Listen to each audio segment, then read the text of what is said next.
siguiente programa de opinión contiene elementos de lenguaje, salud, sexo y violencia que pueden ser escuchados por niños, niñas y adolescentes sin supervisión de sus madres, padres, representantes o responsables. RCR presenta Golpe a Golpe.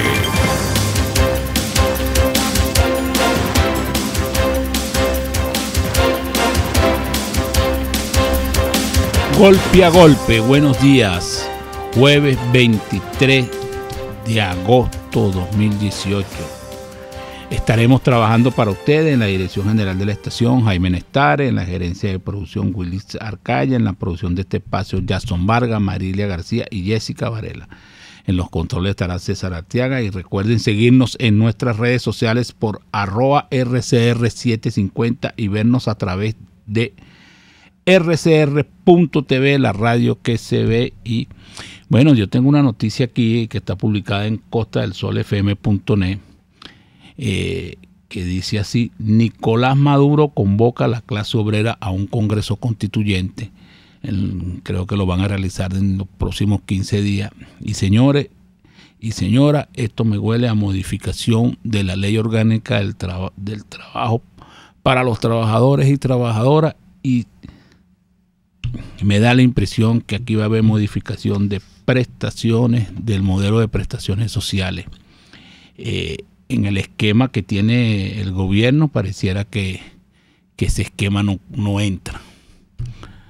Un país donde todo está perfecto, pareciera que no tiene ningún sentido que los trabajadores tengan prestaciones sociales, así como son los países socialistas, pues, y comunistas. Pero bueno, por ahí parece que va la cosa. Y en línea tenemos a Carlos Blanco, economista, analista político y profesor universitario. Buenos días, Carlos, un placer saludarte. Buenos días, un placer igualmente estar contigo y con ustedes en el programa. Carlos, escribiste un artículo que se está haciendo famoso. No son tontos, son perversos. Pareciera que la intención del gobierno, presidido por el presidente Nicolás Maduro, es sacar a todo el mundo pensante, opositor del país, para ello quedarse, y después será que entregárselo a los chinos, a los rusos, vivir ellos en una parte del país, y los rusos y los chinos se quedarán con la otra parte del país. Porque lo único que no entiendo de este esquema del gobierno es que lo están destruyendo todo. Entonces la pregunta mía es: ¿de qué van a vivir ellos? ¿Será que van a terminar vendiendo el país después? Mira, yo creo que la mejor aproximación es entender que el régimen, Chávez y ahora Maduro, ven las cosas desde un ángulo que no es compartido por el mundo democrático, por la gente de pensamiento libre. Ellos, por ejemplo, y yo suelo poner esta ilustración, durante mucho tiempo vieron que lo que estaban haciendo con PDVSA era poner PDVSA al servicio de los venezolanos. Es decir, convertirlo en la vaca lechera para suplir todos los caprichos, demandas, necesidades que Chávez y luego Maduro le plantearan. Lo pudo hacer durante mucho tiempo, lo pudieron hacer durante mucho tiempo porque había precios altos del petróleo y la producción estaba en un nivel alto durante varios años. Y lo que al final ocurrió fue que destruyeron PDVSA hasta un punto en que yo diría que PDVSA puede ser en este momento irrecuperable. Pero ellos creen que se la comieron, ellos creen que hicieron una gran cosa, para lo que el resto del país es una destrucción masiva de una de las primeras industrias del planeta Tierra durante muchos años. Ellos lo ven como una victoria social. Yo creo que así les pasa con muchas cosas.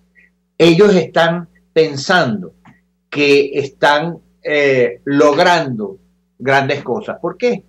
Porque están obligando a la gente a irse del país, están intentando, sin lograrlo, que la gente baje la cabeza, están sometiendo las instituciones de una manera perversa, como conocemos.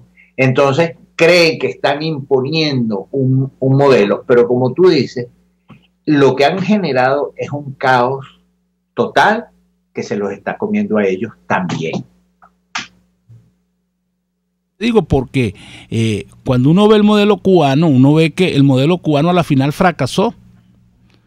O sea, porque ellos vienen como de regreso para una serie de cosas que ya no son viables, pues, allá.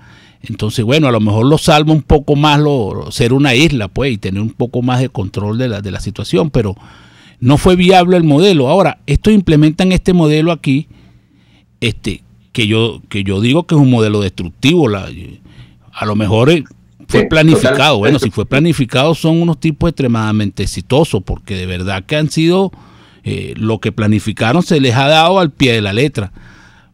Fíjate, pero pareciera que más bien es una locura, porque uno lo que ve, cada medida que hacen es como tratar de apagar un incendio con gasolina. Así es. Ellos han adoptado la tesis de Luis XV, después de mí el diluvio.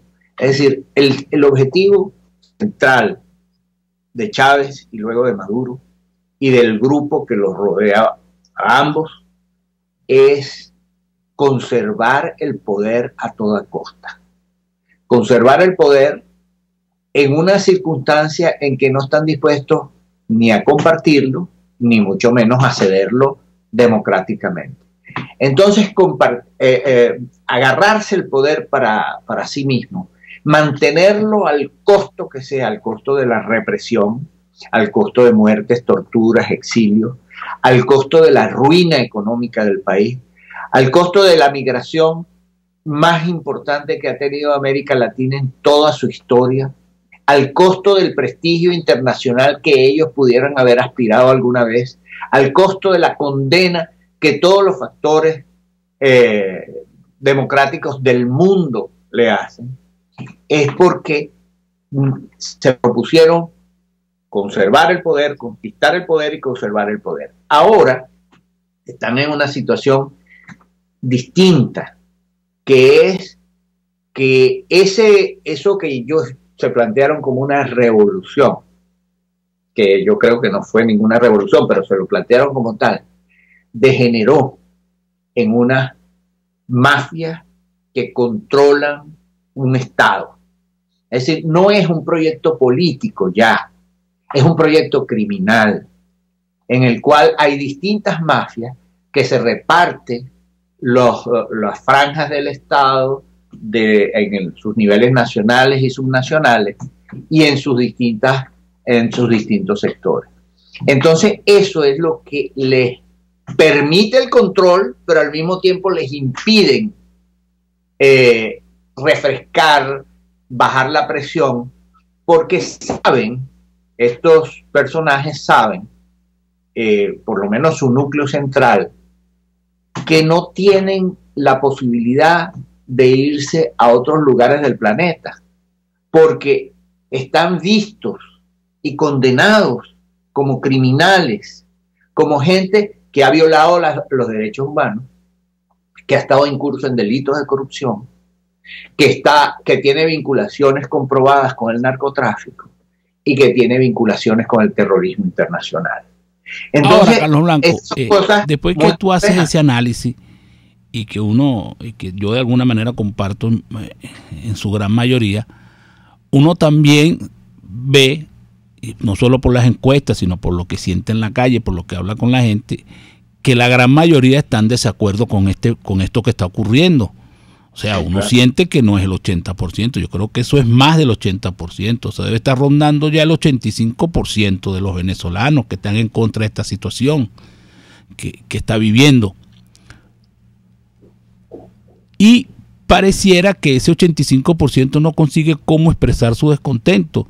¿Tú crees que eso es a la falta de liderazgo opositor? ¿Tú crees que es que la gente tiene miedo de lo que el gobierno le puede hacer, o de que no haya líderes que que permitan canalizar esta situación y hacer ver al gobierno que está en minoría? Mira, yo creo que el problema central que no ha permitido resolver esta situación es la ausencia de una dirección política opositora coherente. Yo creo que ese ha sido un problema central. Y ha sido, como he dicho en muchas oportunidades y también en tu programa, un error de diagnóstico que una parte importante de la oposición cometió en su momento y que generó consecuencias. ¿Cuál fue ese error de diagnóstico?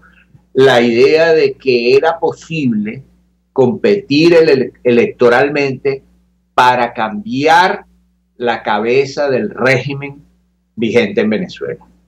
Porque a diferencia, las dictaduras tradicionales tomaban todos los niveles del poder público, nacional, estatal, municipal. Ahí no había nadie que pudiera ser opositor. En las dictaduras del siglo XXI se permiten algunas áreas de competencia municipal o parlamentaria absolutamente restringidas para simular el juego democrático.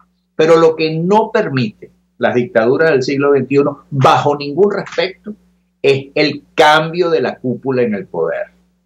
Durante algún tiempo, muchos años, un sector de la oposición creyó que eso era posible, que era posible derrotar a Chávez, que era posible derrotar a Maduro y que ellos aceptasen. Está comprobado que esa vía no funcionó. Y la otra vía que se experimentó es la vía del diálogo para llegar a entendimientos mínimos que permitieran retomar algunos aspectos de oxígeno democrático en el país. Esa vía también se canceló. En consecuencia, ahora lo que está planteado, y creo yo que hay una tendencia a la unificación de sectores importantes de la oposición en esta idea, es que el régimen tiene que salir para que puedan ocurrir procesos electorales limpios, para que pueda ocurrir un diálogo que conduzca a una transición lo más ordenada posible, pero que ya las ilusiones electorales y dialogantes se acabaron. A mí me parece que obviamente hay un sector de la oposición que no está con esto y que sigue diciendo que hay que ir a las elecciones de diciembre, concejales, y que ese es el camino, pero yo creo que la mayor parte de la opinión pública, de la opinión democrática del país y del liderazgo opositor está convergiendo hacia esto. Es un proceso traumático, es un proceso difícil, porque hay enfrentamientos, porque hay caos, y entonces la gente se exaspera, pero eso, digamos, es parte del paisaje. Lo fundamental, creo, es que se está construyendo una línea opositora, democrática, clara, en el sentido de poner todas las fuerzas y esfuerzos en la salida del régimen y generar una transición que ojalá sea lo más pacífica posible, para al final de esa transición tener esas elecciones libres y limpias que demandamos. ¿A las Fuerzas Armadas de alguna manera? Por supuesto, las Fuerzas Armadas tienen un papel fundamental. Lo he dicho otras veces, las Fuerzas Armadas están hasta en la sopa desde 1992. Ya tenemos más de un cuarto de siglo con las Fuerzas Armadas en todas partes, y con los militares en todas partes, y exacerbados en estos casi 20 años del chavismo-madurismo. En consecuencia, uno de los problemas centrales es cómo la Fuerza Armada tiene que retomar, al menos el sector institucional de la Fuerza Armada, retomar un papel que es colocar en plena vigencia los principios democráticos e institucionales del país. Y eso va a significar que en algún momento, los factores fundamentales de la Fuerza Armada le van a plantear a Maduro que se vaya. Y así va a converger la institucionalidad democrática representada por la Asamblea Nacional y el Tribunal Supremo de Justicia Legítimo, la comunidad internacional, la opinión pública y estos sectores institucionalistas de la Fuerza Armada, sin los cuales no puede haber el cambio deseable.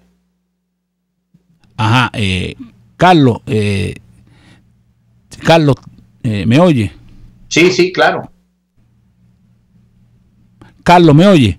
Sí. Carlos, tenemos que ir a publicidad y cuando regresemos queremos seguir conversando contigo.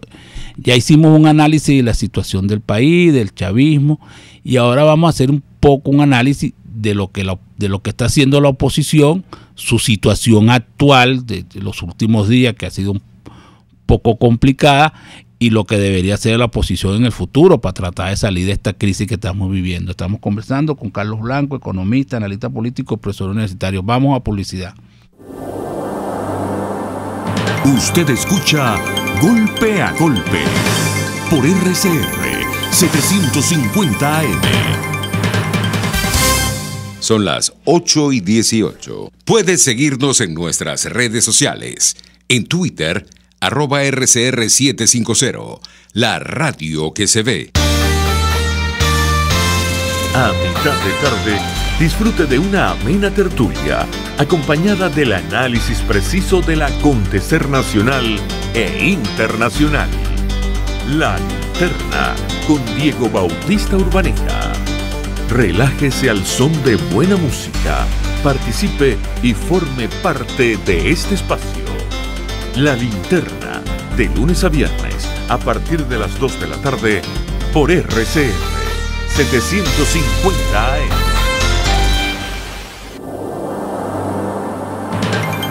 Una crónica de la actualidad. Golpe a golpe. Solo por RCR. Estamos de regreso en Golpe a Golpe. Estamos conversando con Carlos Blanco, economista, analista político y profesor universitario. Carlos, te habíamos dejado una pregunta en el aire que está relacionada con la situación de la oposición. Ya pareciera que hay que buscar una salida a esta crisis, y uno de los factores importantes para conseguir una salida de la crisis es la oposición venezolana. Pero en estos últimos días se ha visto que ni siquiera se coordinan entre sí, ¿no? Uno ve, por ejemplo, que unos convocan a un paro, los otros van a la Asamblea Nacional, Fede Cámaras dice que bueno, está de acuerdo con el paro, o sea, ni siquiera se ponen de acuerdo para ciertos tipos de declaraciones, se confrontan con el secretario general de la OEA, parece que no hay una comunicación fluida con los entes internacionales, y entonces uno dice, bueno, pero así como va a ser posible una salida o una conversación seria con el gobierno, porque si los partidos ni siquiera los partidos de oposición ni siquiera se ponen de acuerdo en cosas mínimas, indica que hay algo que no se entiende. ¿No crees tú? Mira, yo creo que cuando uno ve esta situación en el terreno de la lucha y uno es parte de esa lucha, lo que ocurre es que cada uno de nosotros se pone el cuchillo en los dientes y sale a la pelea, a enfrentarse con los que discrepan de uno y dice cosas y tal. Pero si uno se eleva un poco, uno tiene que entender que si el país está en caos, si todo lo que ha generado el régimen es un país caótico, no puedes tener una oposición no caótica. Ese es porque la oposición es parte de ese país que está en el caos. Esto no es para consolarse, ni para decir, bueno, es inevitable. Esto es para entender que la oposición está viviendo a su vez un proceso de discusión, y las discusiones en los procesos políticos no son mesas redondas, seminarios académicos, encuentros de 4 o 5 que discuten como si estuvieran en un ambiente aséptico, sino que las discusiones en un ambiente como el venezolano, en las circunstancias políticas caóticas a las que me refiero, es un proceso también durísimo de enfrentamiento en el cual se cometen excesos, y hay gente que se le va la lengua y se le van los ánimos, etcétera. Pero ¿qué es lo que yo rescato de todo eso que está ocurriendo? Lo que decía en el primer segmento, que es que poco a poco se ha ido generando un entendimiento entre factores que ya no están, digamos, en el diálogo estilo dominicano, que ya no están diciendo aquí lo que hay es que hacer elecciones en diciembre de presidente de la República o adelantar las elecciones presidenciales, sino que están diciendo la mayor parte de los sectores significativos de la oposición, aquí hay que reemplazar al régimen de Maduro, no solamente a Maduro, sino su régimen, generar una transición política que permita la reconstrucción económica del país, la reconstrucción institucional, la reconstrucción del sistema electoral, y a partir de allí generar unas elecciones libres y limpias en las cuales se elija el presidente constitucional por el periodo correspondiente. De tal manera que yo creo que hay una dinámica que en medio de este caos señala algunas luces positivas como las que estoy diciendo. Ahora, en relación, por ejemplo, con Almagro, a mí me parece que Almagro es una de las figuras estelares del continente.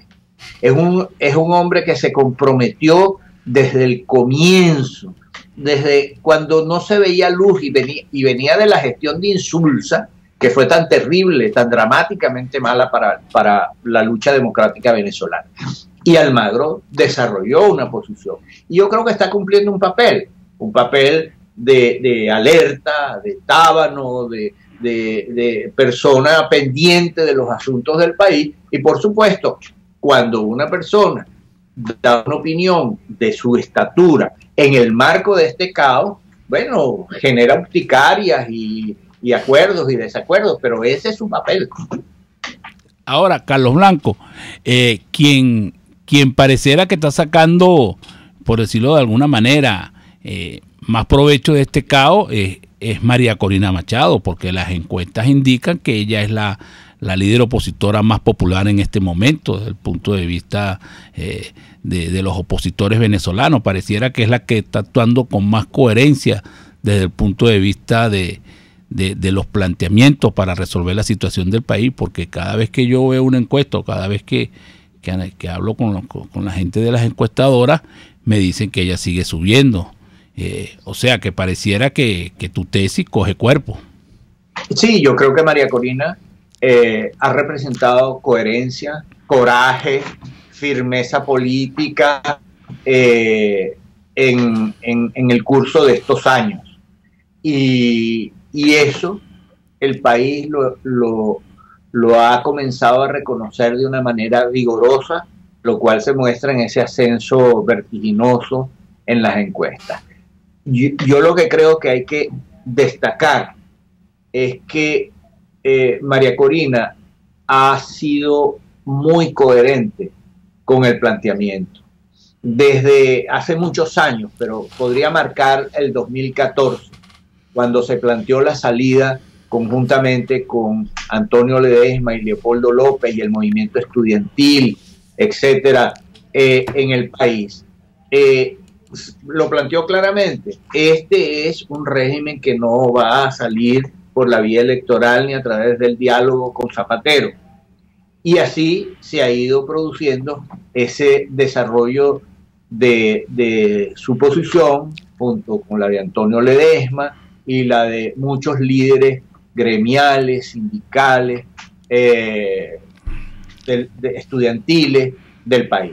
Y yo creo que está administrando María Corina con un criterio de sobriedad, con una actitud estadista, esa posición en la que ahora la opinión pública la ha colocado. Bueno, Carlos, por razones de tiempo tenemos que despedirte. Fue un placer tenerte en el programa. Esperamos seguir teniendo la oportunidad de conversar contigo y seguir haciendo estos análisis. Y nosotros hemos conversado con Carlos Blanco, economista, analista político y profesor universitario. Nosotros vamos a publicidad. Ni de suerte, ni de gracia, ni de pecho. Es Golpe a Golpe. Son las 8:28. Puedes seguir nuestra programación a través de rcr.tv, la radio que se ve. El siguiente espacio educativo está dirigido a niños, niñas y adolescentes. RCR presenta Todo se puede, una producción nacional independiente de Mayra Prado, certificado número 16923. El cambio es acción. Muévete por tu salud. No tienes excusa. Tú puedes. Jugos para desintoxicar el cuerpo, mejor conocidos como detox. La pregunta: ¿los jugos desintoxican el cuerpo? Las dietas de jugos son la solución para quitarse los kilos que nos preocupan. La creencia: los jugos son sanísimos, ¿qué malo pueden hacer? Después de escuchar este micro basado en la entrevista en Todo se puede con la licenciada Ariana Araujo de Método Coma, pensarás diferente. La intoxicación alimentaria sucede al consumir alimentos en mal estado. Una comida copiosa, rica en grasas o azúcares por sí sola, no produce intoxicación a menos que en su preparación se haya contaminado. Punto 1. Con una alimentación equilibrada, tu cuerpo por sí solo se desintoxica.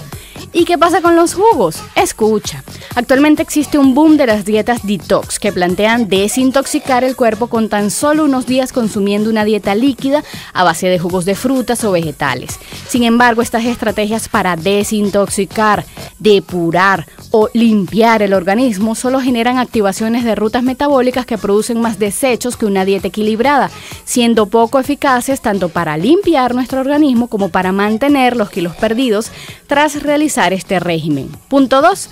Con las dietas detox pones en riesgo tu salud y si hablamos de pérdida de peso, lo recuperarás y hasta el doble.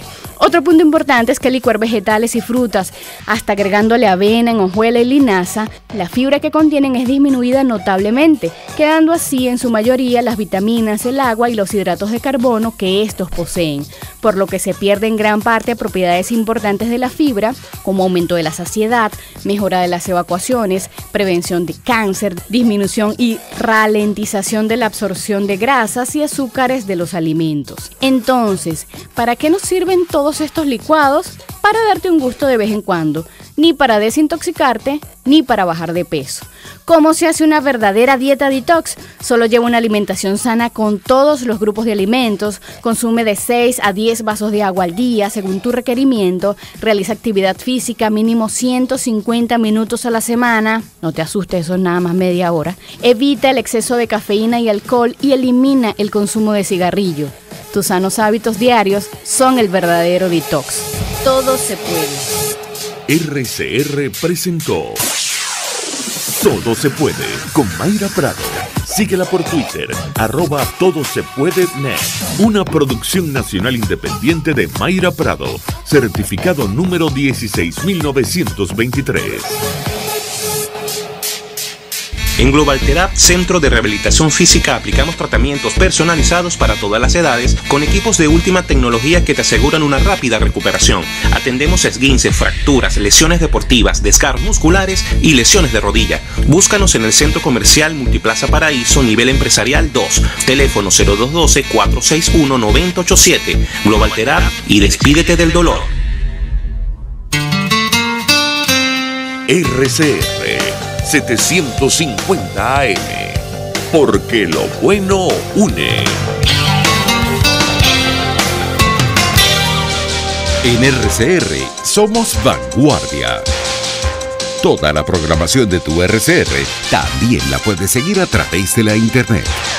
Audio y video en tiempo real, noticias y mucho más. No te pierdas ni un segundo de nuestra programación. No hay excusa ni cadena que valga para que dejes de escucharnos.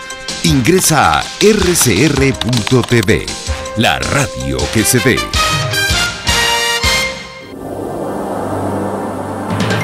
Golpe a golpe, el cuento completo entre lo irónico, lo serio y lo ácido. Como le dije, va a tener... Estamos de regreso en Golpe a Golpe y bueno, nosotros estamos conversando sobre los precios, ¿no? Aquí estamos haciendo el comentario porque están llegando muchos hilos y están llegando muchos twitters sobre la pulverización de los ahorros, porque la gente quedó en estado de shock, porque después que se produce la reconversión, que lo que la gente tenía en el banco, sus ahorros, gente que tenía 20 millones de bolívares, gente que tenía 50 millones de bolívares, ahora ve la lista de los precios y se da cuenta que se lo pulverizaron, ¿no? O sea, ahora un pollo que es aproximadamente, termina a veces 2 kilos 100, termina costando, según la regulación de los precios, alrededor de 160, 150 millones, 160, 150 bolívares soberanos, que cuando usted lo lleva a bolívares viejos, que es lo que lo asombra a la gente, entonces la gente se queda asombrada porque son 15 millones de bolívares. Entonces la gente dice, bueno, pero ¿qué hicieron mis reales? Bueno, sus reales se los pulverizaron después de la reconversión y después del aumento de los precios y el aumento de salario. Y en línea tenemos a José Ricardo Álvarez, presidente de la Federación de Sociedades de Cañicultores de Venezuela. Buenos días, José Ricardo, placer saludarte. Buenos días, Frank. Muy buenos días tengan todos tus escuchantes, oyentes. Ajá, José Ricardo, nosotros queremos conversar contigo porque el presidente y Tarea Laizame, la vicepresidenta, dicen que se acordaron unos precios con unos agroindustriales. Nosotros queríamos saber si tú estuviste en esa reunión o si la Asociación de Cañicultores participó en esas reuniones, porque ya el gobierno nos tiene acostumbrado a que se reúne con una gente que dice que son productores agroindustriales y después termina uno hablando con ustedes y pareciera que ustedes no saben nada de lo que ocurrió ahí. ¿Esta vez sí participaron ustedes en esas reuniones? No participamos, Frank, pero como tú lo has dicho, llamaron fue solamente a la agroindustria. Incluso nosotros preguntamos que si en esta ronda de conversaciones o diálogos o negociaciones, como se quiera llamar, íbamos a estar los productores primarios, no solamente de la caña de azúcar, sino otros rubros también, y nos dijeron que no, que solamente era con la agroindustria. Así que bueno, lamentablemente los productores primarios una vez más quedamos excluidos y bueno, simplemente acatando lo que allí se decidió. Ahora, ¿a ti te parece que es justo ese precio de 32 bolívares soberanos el kilo de azúcar refinada? ¿Eso sirve para que ustedes cobren de alguna manera por su producto una parte adecuada? O sea, ¿cómo quedaron ustedes ahí? Ustedes van a poder sembrar, van a poder cosechar con ese precio que le va a tocar al consumidor de 32 bolívares, que no sé, por lo que veo no se sabe cómo le van a pagar ustedes la cosecha. Sí, no, definitivamente ese precio no puede ser para la zafra, que la caña que se cosecha en el país. Tengo entendido por lo que he escuchado y por algunos gente relacionada a la agroindustria que el gobierno fundamentalmente se basó en los costos de importación de la materia prima que ellos están trayendo en este momento. En este momento nosotros no estamos en zafra, solamente un central azucarero está en zafra, el central que está en el estado Lara, el central La Pastora, y el central Venezuela en el estado Zulia. Son 2 centrales, perdón. Pero definitivamente esto no podría ser. O sea, la realidad es que con el nuevo aumento de salario, y más que el aumento de salario, lo peligroso que esto conlleva con todos los pasivos laborales, que hace pues que todas las fincas pues se metan en un problema financiero sumamente grande. Pues es imposible, absolutamente imposible, sería imposible poder arrancar zafra con un precio de esta naturaleza. Así que nosotros lo que esperamos es que antes de que se inicie zafra antes de diciembre, nos podamos reunir con el gobierno nacional pues y se establezcan los verdaderos precios tal cual y deben ser y tal cual han sido las reformas que ellos han tomado, no solamente las reformas laborales, sino que también esto, como todos sabemos, el que llaman el dólar innombrable, que hasta ahora no sé si se puede nombrar, pero el dólar innombrable inmediatamente tuvo su reacción en el mercado paralelo y la mayoría de los repuestos de la maquinaria agrícola se volvió a duplicar. O sea, además de que estaban ya carísimos, se duplicó otra vez, lo que hace hacer unas nuevas estructuras de costo para poder cosechar la caña nacional. Este precio aspiramos y esperamos los productores de caña de azúcar que sea un precio concertado con la agroindustria. Me imagino que ellos subsidiarán o comprarán el crudo, llegarán a un acuerdo con la agroindustria y buscarán la manera de que este precio sea lo suficientemente bueno para ellos. De esa información yo no estoy al tanto, pero lo que sí te puedo decir es que con este precio nosotros no podríamos arrancar zafra, así que esperamos una nueva negociación donde nosotros estemos incluidos. Ajá. Estamos conversando con José Ricardo Álvarez, presidente de la Federación de Sociedades de Cañicultores de Venezuela. José Ricardo, también hay una situación ahí que yo no sé, que yo entiendo poco. El gobierno va a pagar unas nóminas, ¿no?, de la pequeña y mediana industria. No sé si ustedes están incluidos dentro de ese proyecto, pero aparte de eso, ustedes tienen un personal que no está directamente relacionado a la nómina, con el que trabajan, van, vienen, le pagan a destajo, le pagan al día, o sea, porque así funciona el mundo agrícola. ¿Cómo va a quedar eso dentro de la estructura de costos? O sea, el gobierno no ha hablado con ustedes nada de eso, o sea, el gobierno no se ha reunido con ustedes para oír los planteamientos de ustedes en materia salarial de ese tipo. No, definitivamente no. Yo creo que aquí todos estamos, no solamente en el sector agropecuario, todo lo que es en la parte productiva del país, estamos un poco en las nubes con respecto a lo que va a pasar allí. Te repito, el problema de los pasivos laborales que esto crea, con una retroactividad de la noche a la mañana de 180 millones de bolívares por trabajador, esto definitivamente golpea financieramente muchísimo a cualquier industria de origen, bien sea esta de categoría agrícola o industrial o lo que sea. Eso pesa muchísimo.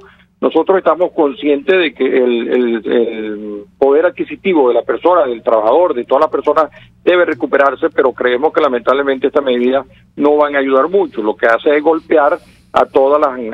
Yo no quiero ni siquiera hablar pequeña y mediana industria, porque yo creo que todos salimos golpeados con una situación de esta naturaleza. Ahora, nosotros no sabemos si estamos incluidos o no, pero si alguien debería estar incluido es precisamente las fincas agrícolas, por todo lo que hemos estado sufriendo. Nosotros yo me considero que en nombre y hablo en nombre de todos los productores agrícolas del país, que somos una especie de héroes nacionales en tratar de mantener unas estructuras de costas que de una u otra manera han estado dolarizadas, excepto el salario, por supuesto, y nosotros hemos seguido adelante con unas regulaciones de precios que se tornan o se convierten en una camisa de fuerza asfixiante para el sector. Nosotros hemos hecho un gran esfuerzo para poder mantener nuestras unidades de producción abiertas, pues sería absolutamente discriminatorio y además completamente injusto que en todo caso el sector agropecuario no sea objeto de esta medida. Ahora, ¿cómo se va a implementar?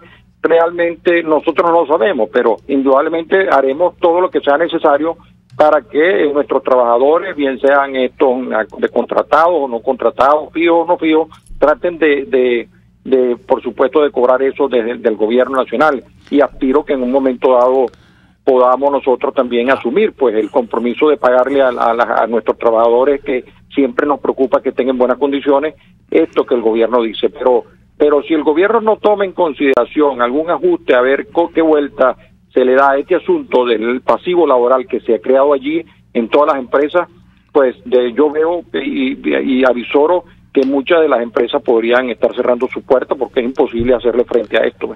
Ahora, José Ricardo, no solamente es lo de los salarios, también tengo entendido que ustedes no entraron dentro de la situación de la gasolina, y ustedes tienen una cantidad de equipos que trabajan con gasolina y con diésel. O sea, el gobierno pareciera que los quiere destruir a ustedes, porque no veo que los llame para nada con lo que tú me estás diciendo. Bueno, mira, yo siempre he dicho, no con este gobierno, sino con cualquier gobierno que estuviera al frente de Venezuela. Yo lo hablo, que cada quien juzga por su condición y habla de acuerdo a lo que uno considera, ¿no? Si yo estuviese en las botas del gobierno y fuese gobierno, yo buscaría aliados, buscaría la manera de aliarme con la fuerza productiva del país, sobre todo con el sector agropecuario, agrícola, que es el que realmente lleva alimento a la población. Sí, esto nos golpea muchísimo, ese incremento en el diésel, repito, para nosotros, para el uso de maquinaria, para el uso de las cosechadoras de caña, de cualquier cultivo, incluso para la agroindustria. Esto le pega muchísimo a la agroindustria, a los centrales azucareros que trabajan con diésel, se ven sumamente afectados por esta situación. Por eso repito, yo creo que debería haber como una especie de stand-by, de estarse tranquilo por un tiempo. Vamos a revisar un poco esto, vamos a ver cómo hacemos la medida, pero que estas no vayan a ir en detrimento después de una es un sector que ya está muy golpeado, porque de verdad hemos estado muy golpeados con esto de la regulación bueno, de precios. yo no diría golpeado, creo que usted es tan triturado como los trapiches de la caña de azúcar. Sí, bueno, es un símil. Lamentablemente estamos titulados, pero lo importante es que seguimos parados, pues seguimos trabajando. Porque esto es una carrera de obstáculos, pero se torna y se tornará muy difícil. Por eso nuestro llamado al gobierno nacional en forma de reflexión, que haga una revisión de estas medidas que se tomaron, y que lleguemos a acuerdos que realmente podamos cumplir las zonas que estamos en el sector agrícola y pecuario del país.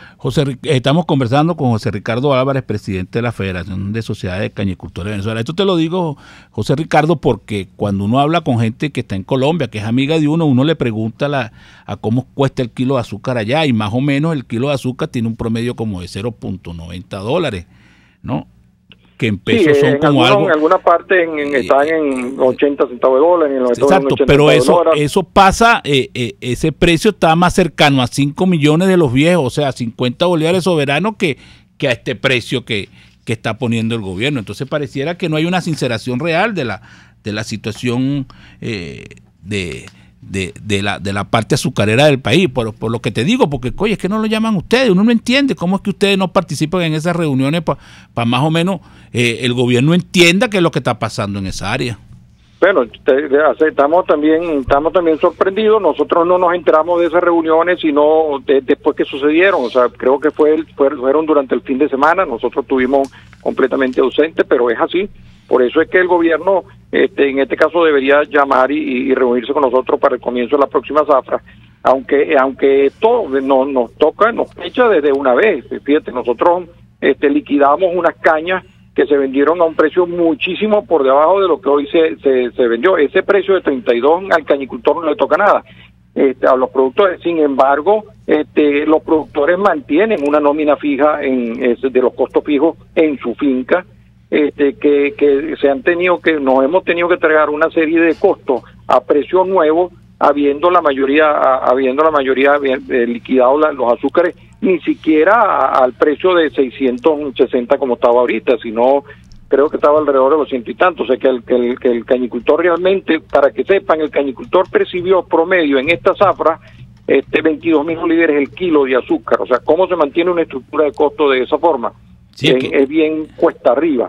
Pero sin embargo, bueno, y de allí se desprende el hecho de que logramos moler 9 millones y tantos toneladas de caña en el 2006, y hoy este año no vamos a llegar a las 3 millones de toneladas de caña. Yo creo que es una reflexión seria que el gobierno nacional debería hacer, y por supuesto, una vez más, pues nosotros somos venezolanos, siempre estaremos aquí y estaremos dispuestos a dar lo mejor de nosotros para poder seguir adelante, pero aspiramos que el gobierno nos entienda y nos escuche. Ajá, José Ricardo, nosotros tenemos que ir a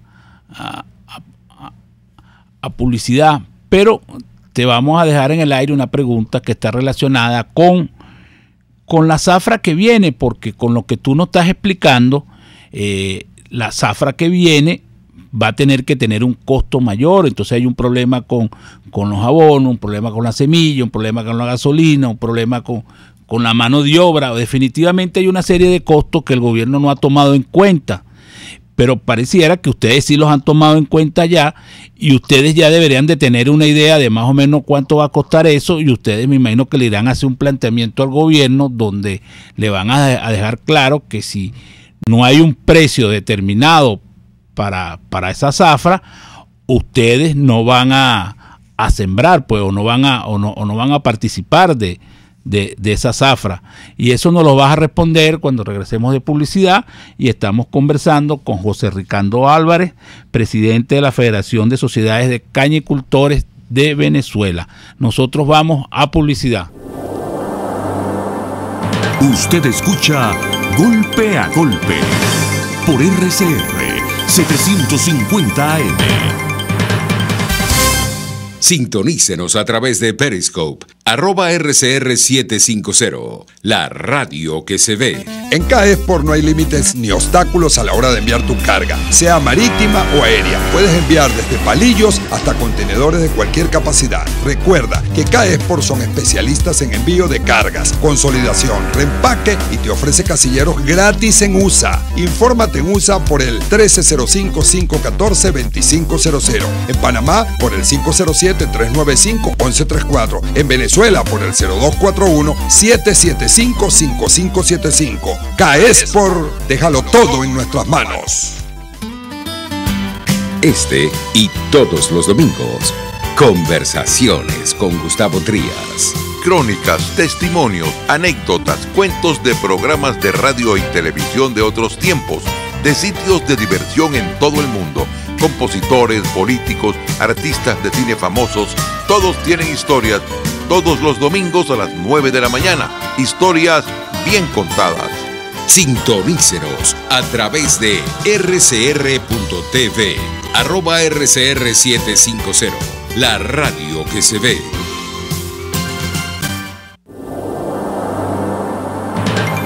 Una crónica de la actualidad.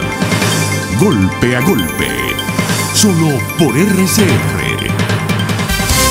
Estamos de regreso en Golpe a Golpe. Estamos conversando con José Ricardo Álvarez, presidente de la Federación de Sociedades de Cañicultores de Venezuela.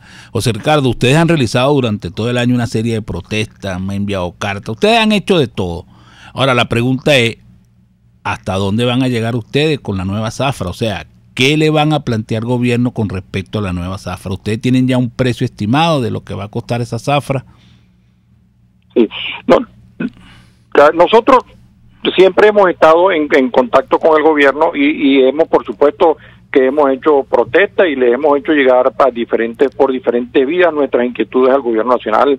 Hace apenas un mes estuvimos en la vicepresidencia, no solamente los productores de caña de azúcar, sino también los trabajadores de las diferentes centrales azucareros del país, incluyendo públicos y privados, ¿no?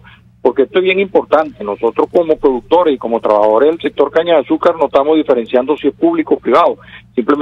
Simplemente pertenecemos a una actividad económica que es bien importante para el país. Nosotros, por supuesto, le hemos hecho llegar al gobierno nuestras inquietudes.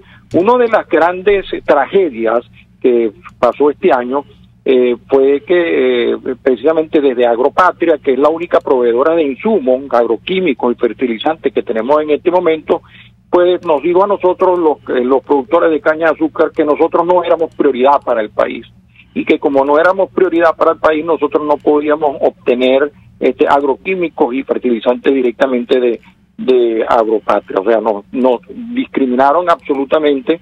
Eso te puede demostrar a ti o a ustedes todos, amigos Radio Escucha, que las cañas tratadas este año están por supuesto en una situación muy precaria. Es lo mismo que cuando se necesita nutrir a un niño, no se le dan los nutrientes suficientes, pues entra en estado de desnutrición, y eso es lo que ha pasado con nuestras cañas este año.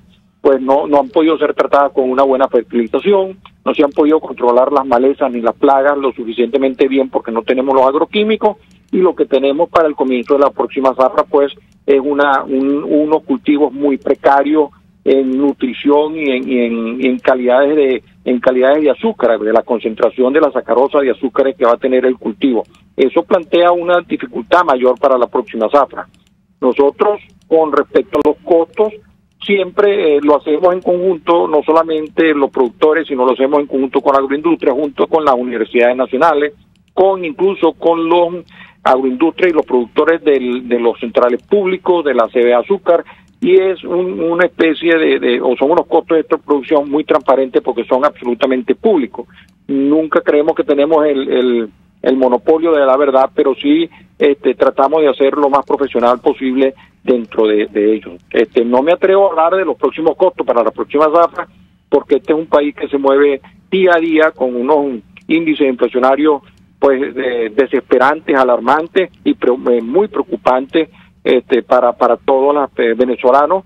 Y tendríamos que ver, bueno, cuando va un mes, 15 días antes de comenzar la zafra, tendríamos que estar fijando los precios, porque eso es otra cosa.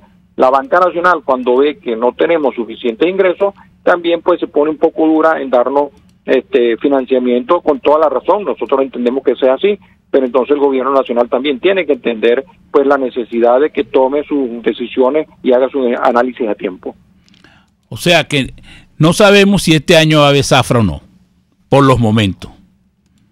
Bueno, siempre nosotros apostamos a que sí, tendrá que ver, y siempre apostamos a que el gobierno entre en razón. Pero sí te puedo decir que ha estado muy difícil incluso la reparación de la maquinaria agrícola, las cosechadoras, incluso la reparación de la misma agroindustria ha entrado en toda una serie de problemas porque fíjate, se fija el precio ahora, pero hasta este momento ya deberían haber hecho una gran cantidad de reparaciones tanto en los centrales azucareros como los que hacen el servicio de la cosecha. Y yo podría decir que eso no llega ni siquiera a un 50% de lo que era en años anteriores, las reparaciones que se han hecho. Yo visualizo una zafra, si la comenzamos, que aspiro que sí la vamos a comenzar, vamos a llegar a los acuerdos necesarios, pero va a ser como esta, una zafra muy accidentada, muy preocupados estamos al respecto, pero también aspiramos que de una vez por todas el gobierno entre en razón y se dé cuenta pues que lo que hace con estas medidas, que a veces son inconsultas, precipitadas, atropellantes, lo que hace pues es desincentivar la producción no solamente del campo nacional, sino de cualquier actividad productiva que se pueda hacer en el país. Bueno, José Ricardo, por razones de tiempo tenemos que despedirte. Esperamos poder seguir conversando contigo. Vamos a estar pendientes a ver cómo va la situación de ustedes con el gobierno. Y hemos conversado con José Ricardo Álvarez, presidente de la Federación de Sociedades de Cañicultores de Venezuela. Y será hasta mañana.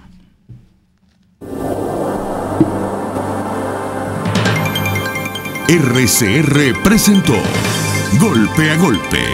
Para cualquier comentario o sugerencia, escriba a golpeagolpe@rcr.com.be.